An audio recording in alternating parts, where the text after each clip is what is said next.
Hey guys, today I'm going to show you the essential trout fishing gear to get started and catch some fish.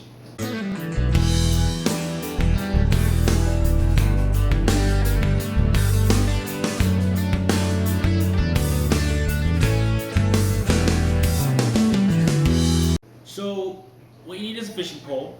This is a small, this is like a creek rod. If you can see the size of this, let's see, it's a Shakespeare Micro Series. 4'6", pretty small, 2 to 6 pound test. It's great creek rod, so you can get up in between the trees and the sticks. Very light tackle reel. This is like an old vintage BG10.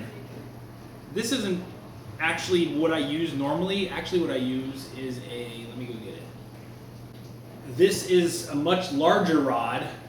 You can't even see it probably, but this is perfect for small creeks and like getting into small like woodsy areas, which I don't have out here. I do a lot more of lake fishing. I love creek and river fishing, and this one actually is great for lakes. It's got a bigger reel, it holds more line, so if you get on a big fish, it won't spool your line, because once all that line's gone, you have no more drag to pull on it. It will just snap. So this has more line, it's longer, it's more versatile. It is a Celilo Okuma.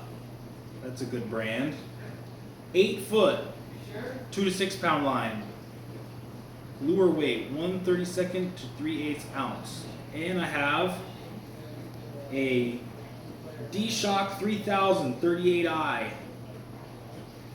I got this rig at a garage sale for 25 bucks, and it's like my favorite one I have. It does everything I need it to. It's long, it's versatile, it's strong, never gets spooled on it.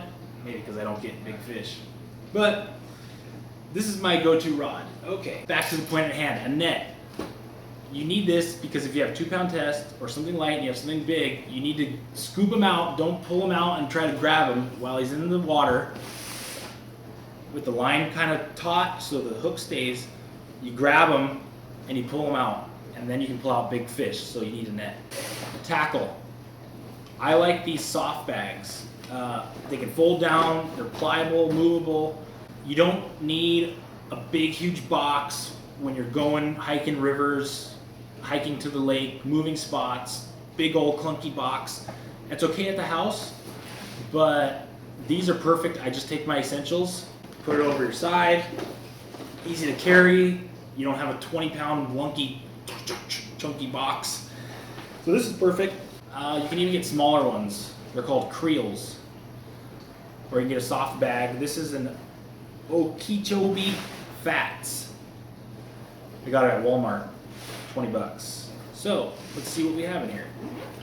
Rag. If you're dealing with worms and fish, these are diagonal cutters, or they call them dikes or diags. Cuts the line. Pliers, needle nose, getting the hook out of fish. You actually don't need these because these needle nose pliers have a cutting system right here to cut the line. So, but these are really sharp, and these are kind of dulled out. So I like to keep them both. This little holder is nice. Clips onto your belt. Keep it right there. Standard sunscreen. Listen to mom, she's right. Repel, bug repellent. You don't want to get eaten alive out there. You don't need these, but they're nice to have. In California, you need a fishing license. About $50 for the license, and then what I like to do is get the dual pole stamp for another $5, and I get a saltwater stamp for another $5. So for about $65, $70, you can get the whole year. I just do it all with 1 year. There's a trick to the year now. It goes January to December. So if you buy this in November, December, you only get 2 months out of a $70 license. So you gotta buy it in January. If you're not much of a fisherman and you're just coming out for like the day, you can get a day license for about $15 or $20. You can get like a 2 or 3 day license for, I don't know, 30 bucks. Okay, next, lures. These are all for trout. I have a whole different setup for bass, but this is all for trout. You can get a little, what they call a Rapala. So these are like deep diving. This lip right here, it'll swim deep the faster you reel. So these are nice. Castmaster is another brand name, but you can use anything shiny. These are really good. What else? These are called Rooster Tails. See, here's another Castmaster. See, instead of just being all silver, it actually has some color to it. So those are nice. Okay, next, which are my favorite, these are called Panther Martin. That is the brand name. So you can get orange and black. This spins like that. I love these things. They work well. Here's another one. Gold and black and yellow. That's like a bee. This is probably some type of bug of some sort. This, I think that's a bee. Black and yellow. Gold works really well. Next, we have the standard weights, swivels, and hooks. These are called split shots. The lighter the better at first, and then you get heavier, so you don't want to spook the fish. So if you can get to where you need to go with the lighter split shots, the better. If you need to ramp it up over time as you're fishing a hole to get farther out there or to a different spot, you can put on a few of them. These are sliding weights. These help in situations where you have what's called a swivel. So you have the reel, the line will go up the pole, come to the weight, put that on the line, tie it a swivel right here, and then you're going to put what's called a leader, 2 feet of line, which you have with some extra line, 2 pound test, and then the hook will sit here. Now what's nice about this is, say you are setting it and forgetting it, putting it out there with power bait. The power bait will float as this sits on the bottom, and then this will float, power bait, and so the fish can see it. And sometimes the fish are kind of finicky, and if you have something heavy stuck to the line, split shot, they'll feel it, put it in their mouth, try to run with it, feel it, and spit it before anything happens. What's nice about these, in certain conditions, if the fish are kind of finicky, what you're going to want to do is have this with the power bait up here. They'll take the power bait, and this will go with it, the line, and they will barely feel this weight because the line will pull through it instead of sticking to it.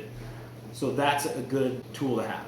So here I have some very small mosquito hooks, probably a size, I don't know what size, maybe 8 or 10, I'm just guessing. But the smaller the better. I think the higher the number, the smaller they get. So like 16s. You want smaller because if you can see this, my fly kit, look how small these flies are. Look how small this fly is. Look how small the hook is. You can catch a 10-pound trout on this little baby fly. So you don't want a huge hook. The smaller the better, because you will come across times when there's a small fish and he's biting, but you're not getting him because his mouth is too small to fit on the hook. So it's better to go smaller and you'll catch a lot more fish. You'll have a lot more fun.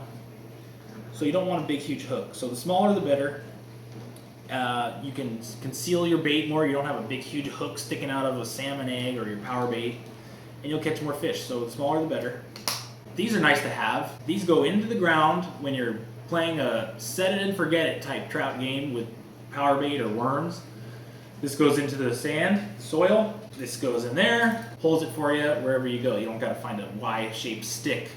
You could do that, but these are nice to have. Okay, so we have the power bait. You're gonna need some power bait.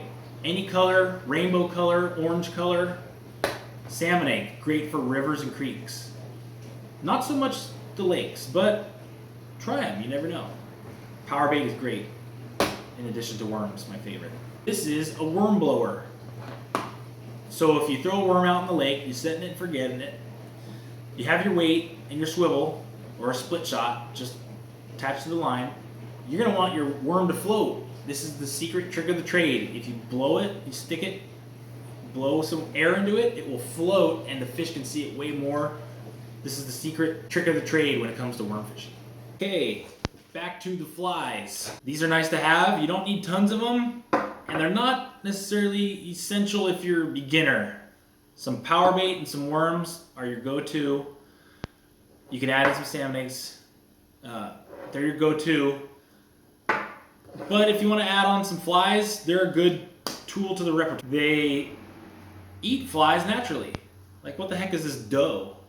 That's not natural. That's not natural. So what they have, a term in fly fishing, they say match the hatch. So if you're fishing a creek or a river and you can see the bugs landing on top, you want to try to look at those bugs and match the hatch of the season, of the time, and they will bite what they're eating naturally.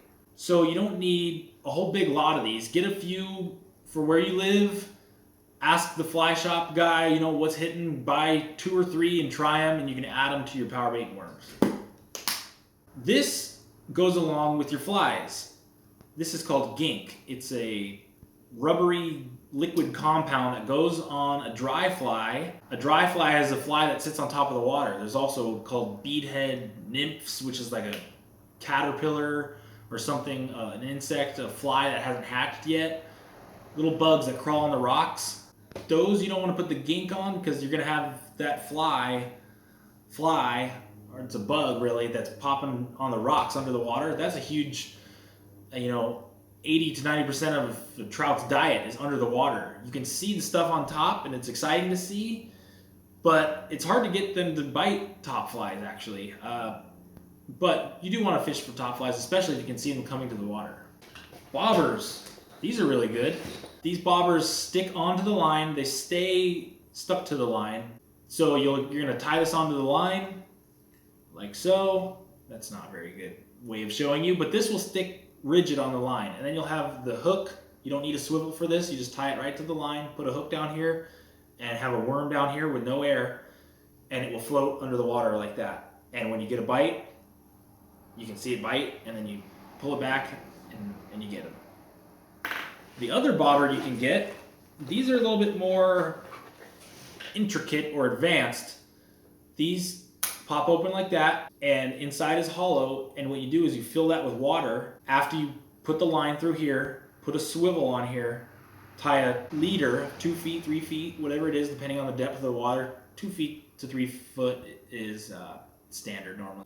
And if you're a beginner, just go with that. So you tie that on, you open it up like that. The line will be coming through. You can see it coming out. Drop that into the water, kind of like to go like this. It will fill with water, close it up, and now it'll be a weighted bobber that's not actually rigid and stuck to the line, like the weights I was talking about earlier, compared to a split shot type weight or bobber. And this will be like a sinking or a movable sliding weight that if you have maybe a worm floating on the end of this or a fly, the fish won't catch the fly, feel the rigidity, feel how it's stuck and the weight of it, and let it go.